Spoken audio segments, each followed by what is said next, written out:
یہ تو جغرافیہ سیرت کے بارے میں وہ معلومات تھیں جو واقعاتی معلومات تھیں کہ فی الواقع جغرافیہ کیا تھا، لیکن جغرافیہ کی بنیاد پر واقعات سیرت کا مطالعہ، جس کو آج کل جیو پالیٹکس کہتے ہیں، یہ بھی ارباب سیرت کی نظروں سے اجھل نہیں رہا،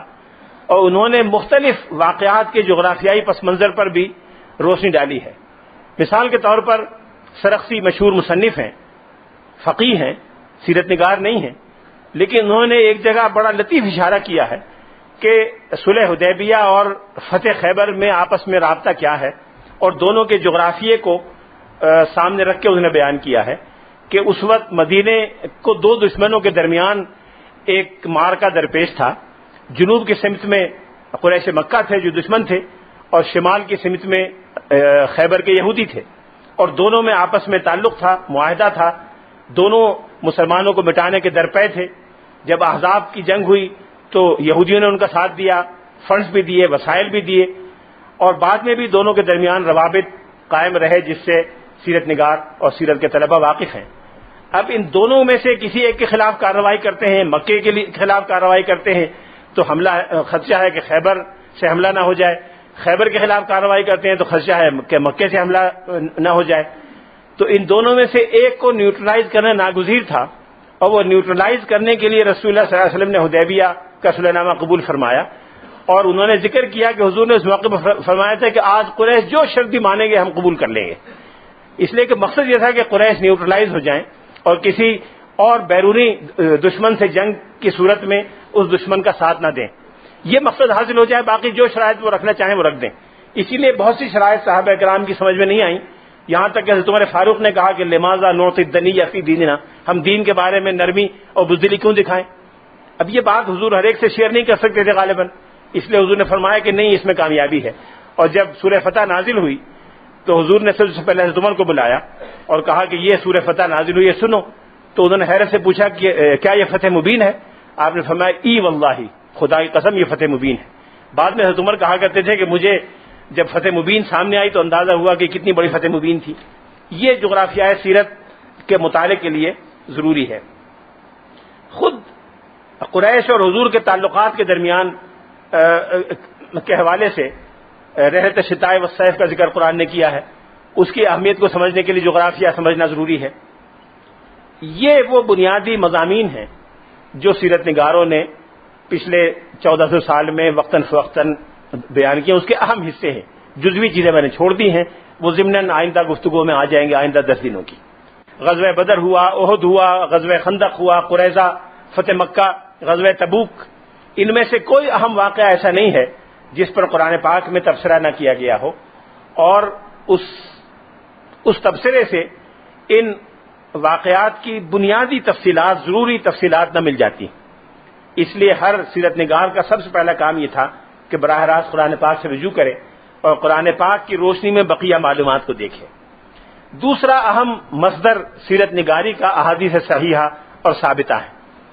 تمام صحیح احادیث کے مجموعوں میں، صحیح بخاری اور صحیح مسلم سے لے کر اور بقیہ مجموعوں تک، احادیث میں جو مستند ترین احادیث ہیں ان میں سیرت کے بارے میں اہم ترین واقعات موجود ہیں، اور سیرت کا بنیادی حصہ جس کو کل میں نے کہا تھا کور آف دی سیرہ یا سیرت کا اسٹرکچر، ان دونوں ماخذوں سے مکمل طور پر مرتب ہو جاتا ہے، قرآن پاک اور احادیث صحیحہ۔ بعض لوگوں نے صحیحین کی بنیاد پر سیرت کے مجموعے بھی مرتب کیے ہیں، جن میں سے بعض کا تذکرہ میں بعد میں کروں گا۔ بعض نے صحیحین کے ساتھ بقیہ کتابوں کو بھی سامنے رکھا، اور حدیث کی کتابوں کی بنیاد پر اور قرآن پاک کی بنیاد پر سیرت کے مجموعے تیار کیے ہیں، اور اس میں صرف انہوں نے قرآن پاک اور حدیث کی مستند کتابوں کا حوالہ دیا ہے، کسی سیرت نگار کا حوالہ نہیں دیا، اور ان میں اور بقیہ سیرت نگاروں کی تفصیلات میں بنیادی طور پر کوئی فرق نہیں۔ اس سے یہ پتہ چلا کہ سیرت کے جو اصل اور اساسی مسائل یا معلومات ہیں وہ سارے کی ساری کتب حدیث سے اور احادیث صحیحہ سے مل جاتی ہے۔ کچھ دن پہلے، آج سے چند سال پہلے،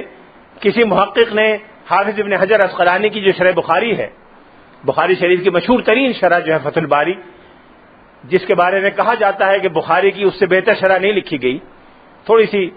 جملہ معترضہ کی اجازت دے دیں۔ ابن خلدون نے ایک زمانے میں لکھا تھا، ابن خلدون نے مقدمے میں لکھا ہے کہ صحیح بخاری جس انداز کی کتاب ہے اس درجے کی شرح صحیح بخاری کی نہیں لکھی گئی، اور یہ شرح لکھنا مسلمانوں کے ذمے قرض ہے۔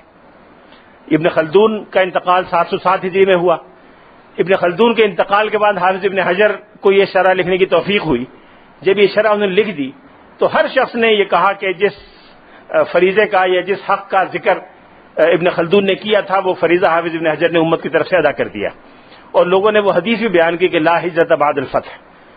ایک حدیث ہے، پہلے حضور نے ہجرت مدینہ منورہ کی لازمی قرار دی تھی کہ ہر مسلمان جو مختلف قبائل میں اسلام لائے وہ ہجرت کر کے لازماً مدینہ آ جائے تاکہ مسلمانوں کی اسٹرینتھ میں اور تعداد میں اضافہ ہو۔ جب فتح مکہ ہو گئی تو آپ نے فرمایا کہ لا ہجرت بعد الفتح، اب فتح کے بعد ہجرت کی ضرورت نہیں۔ تو بعض محدثین نے تبصرہ کیا فتح الباری پر کہ لا ہجرت بعد الفتح، اب فتح الباری کے بعد علم حدیث کی شرح لکھنے کے لیے ہجرت کی ضرورت نہیں۔ اس درجے کی کتاب ہے۔ اس میں انہوں نے صحیح بخاری کی متعلقہ احادیث کی شرح کرتے ہوئے بقیہ صحیح احادیث کا جو حوالہ دیا ہے اور جو مسائل اٹھائے ہیں ان سب کو فتح الباری سے نکال کر 3 جلدوں میں سیرت کی کتاب مرتب کر دی ہے، جو تمام تر کتب حدیث کی بنیاد پر ہے، اور حافظ ابن حجر عسقلانی جیسے ماہر حدیث کی مرتب کردہ ہے، جس کے بارے میں ابن خلدون اور باقی لوگوں کا بیان ابھی آپ نے دیکھ لیا۔ تیسرا حصہ کتب سیرت و مغازی کا ہے، جس کی آغاز اور ابتدائی تدوین کے بارے میں کل انشاءاللہ گزارشات ہوں گی۔ کتب سیرت اور مغازی میں بعض بڑی بنیادی کتابیں ہیں، بعض بنیادی حیثیت نہیں رکھتی، بعض کتابیں نسبتاً کمزور ہیں، بعض کتابوں کے بارے میں مورخین اور محدثین کی رائے یہ ہے کہ اس میں رطب و یابس بھی موجود ہے، اس لیے اس کا درجہ تیسرے نمبر پر آتا ہے ان میں سے صحیح کتابوں کا۔ اس کے بعد چوتھا درجہ آتا ہے حدیث کے ان مجموعوں کا جو محدثین کی نظر میں بہت اونچے مجموعے نہیں ہیں۔ شاہ ولی اللہ محدث دہلوی نے حدیث کی کتابوں کے 4 مجموعے قرار دیے ہیں۔ سب سے پہلا ایک کیٹیگری کا مجموعہ جس کے بارے میں شاہ صاحب کا کہنا ہے کہ وہ صحیح ترین احادیث پر مشتمل ہے، اس میں انہوں نے 3 کتابیں بیان کی ہیں، موطا امام مالک، صحیح بخاری اور صحیح مسلم۔ پھر درجہ دوم میں انہوں نے 4 کتابیں رکھی ہیں، 5 کتابیں قرار دی ہیں، 4 کتابیں بقیہ اور مسند امام احمد، اور تیسرا درجہ انہوں نے اور بقیہ کتابوں کا جو حدیث کی مشہور ہیں ان کا حوالہ دیا ہے، اور کہا ہے کہ چوتھے درجے میں وہ کتابیں ہیں جو ان کے علاوہ ہیں جس میں رطب و یابس کی بھرمار ہے اور جو کسی بھی اعتبار سے استناد کے لائق نہیں ہے، اس لیے جو بقیہ کتابیں ہیں ان کا درجہ چوتھا ہونا چاہیے۔ 5واں درجہ کتب تاریخ کا ہے، جن میں سے بعض کو ذکر میں بھی کرتا ہوں۔ 6واں درجہ کتب ادب کا ہے۔ صدر اسلام میں اور اسلام سے پہلے سے یہ رواج تھا کہ عربی زبان کے ادبیات کے اعلیٰ ترین نمونوں کو محفوظ رکھا جائے۔ ظاہر ہے ان نمونوں کو محفوظ رکھنے کا مقصد یہ تھا کہ قرآن پاک کی زبان کی حفاظت ہو، قرآن پاک کے اسالیب کو سمجھنے میں مدد ملے، قرآن پاک کی فصاحت و بلاغت کے معیار کا اندازہ ہو سکے۔ اس لیے اسلام کے بعد بہت سے حضرات نے اپنی زندگی کا ایک بڑا بنیادی ہدف یہ قرار دیا کہ عرب کے ادبی ذخائر کو اسلام سے پہلے کے اور اسلام کے ابتدائی زمانے کے ادبی ذخائر، تقریریں، خطابت، قصائد، نظم، ان کو محفوظ کیا جائے، جمع کیا جائے۔ خود صحابہ کرام میں سے بعض کو بڑی دلچسپی تھی، سیدنا عمر فاروق رضی اللہ تعالیٰ عنہ کو بڑی دلچسپی تھی، وہ خود عربی ادب کا اور شاعری کا بڑا اچھا ذوق رکھتے تھے۔ انہوں نے خود اپنے لوگوں کو اپنے زمانے میں تلقین کی ہدایت دی کہ اپنے بچوں کو شعر اور عربی ادب ضرور سکھاؤ، فإن الشعر دیوان العرب، اس لیے کہ شعر عرب کی تاریخ کا دیوان ہے، عرب کی تاریخ کا مجموعہ ہے۔ حضرت علی بن ابی طالب شعر و ادب سے بڑی دلچسپی رکھتے تھے، لیکن صحابہ کرام میں جن کو سب سے زیادہ دلچسپی تھی وہ حضرت عبداللہ بن عباس تھے۔ حضرت عبداللہ بن عباس قرآن فہمی میں عربی ادب اور لٹریچر سے جو مدد لیا کرتے تھے وہ بقیہ صحابہ کرام میں اتنی گہرائی کے ساتھ نہیں ملتا۔ ایک مرتبہ نافع ابن الازرق جو مشہور خارجی سردار تھا، اس سے حضرت عبداللہ بن عباس کا مکالمہ ہوا اور اس نے حضرت عبداللہ بن عباس سے 200 سوالات کیے قرآن پاک کے بارے میں۔ درجہ وہاں موجود تھا، شاگردوں کا حلقہ موجود تھا، شاگرد کتاب قلم لیے ہوئے موجود تھے۔ نافع ابن الازرق سوالات کرتا گیا، عبداللہ بن عباس جوابات دیتے گئے، وہ سارے جوابات لکھے گئے اور اس کی ایک کتاب بنی جو جا بجا امام بخاری نے بھی جس کا حوالہ دیا ہے، بہت سے مفسرین نے اس کا حوالہ دیا ہے، اور علامہ جلال الدین سیوطی نے وہ تقریباً پوری کی پوری کتاب تھوڑے سے فرق کے ساتھ اپنی کتاب الاتقان میں جمع کر دی ہے۔ یہ گویا صحابہ کرام کے زمانے سے یہ اہتمام شروع ہو گیا تھا کتب ادب کا۔ لیکن کتب ادب میں جو مواد ہے، میں صرف 2 کتابوں کا حوالہ دوں گا، وہ براہ راست نہ تو سیرت پر ہے، اور اگر ہے بھی تو ظاہر ہے اس سے براہ راست سیرت کے بارے میں معلومات لینا کبھی بھی مناسب یا درست نہیں سمجھا گیا۔ ابو الفرج اصبہانی کی کتاب ہے، 30 جلدوں میں ہے، کتاب الاغانی، وہ عرب کے گویوں کا تذکرہ ہے، گویوں کا، نچنوں کا، بھانڈوں کے تذکرے پر ایک کتاب ہے، ادب کی کتاب ہے، اس کی کوئی اس طرح کی علمی حیثیت، دینی حیثیت نہیں ہے، لیکن جب وہ گویوں کا اور گانے والوں کا تذکرہ کرتا ہے تو جگہ جگہ قبائل کا تذکرہ بھی کرتا ہے، فلاں قبیلے کے گویے نے فلاں قبیلے کے خلاف یہ قصیدہ لکھا، کیوں لکھا، اس کا بھی ذکر آ جاتا ہے۔ تو اس طرح کی جزوی معلومات، یعنی جو قبائلیات کے بارے میں ہیں،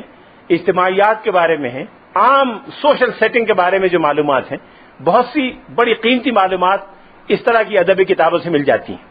اسی طرح سے بعض کتابیں ایسی ہیں جن سے عرب کے میلوں کے بارے میں معلومات مل جاتی ہیں۔ رسول اللہ صلی اللہ علیہ وسلم اوقاف کے میلے میں تشریف لے جاتے تھے، تبلیغ اسلام فرماتے تھے، قرآن پاک کی دعوت دیتے تھے، تو میلوں کے بارے میں معلومات ہوں۔ پھر حضور نے بعض مواقع پر بعض صحابہ کرام کو بھیجا، کیوں بھیجا، کس میلے میں بھیجا۔ اس لیے یہ چیزیں ایسی ہیں کہ جزوی طور پر بعض خلا پر کرنے میں اس سے مدد مل جاتی ہے، بشرطے کہ وہ خلا جو پر کیا جا رہا ہے وہ بقیہ مستند کتابوں کے مطابق ہو۔ کتب جغرافیہ کا میں ذکر کر چکا ہوں۔ کتب لغت میں بڑا ذخیرہ سیرت کا موجود ہے۔ جب لغت نگاروں نے، یعنی عربی لیکسیکوگرافرز نے عربی لغات کے مجموعے تیار کیے تو بعض مشکل الفاظ کی شرح میں انہوں نے وہ واقعات بھی بیان کر دیے یا وہ تفصیلات بھی بیان کر دی جن کا تعلق سیرت سے تھا۔ مثلا لسان العرب عربی کی بڑی مشہور کتاب ہے، بہت سی جلدوں میں ہے، 12، 15، 20، 25 جلدوں تک میں چھپی ہے۔ اس میں جگہ جگہ سیرت کے واقعات تفصیل سے بیان ہوئے ہیں۔ کوئی لفظ ہے جو کسی قبیلے کا نام ہے، اس قبیلے کے بارے میں تفصیل دے دی ہے۔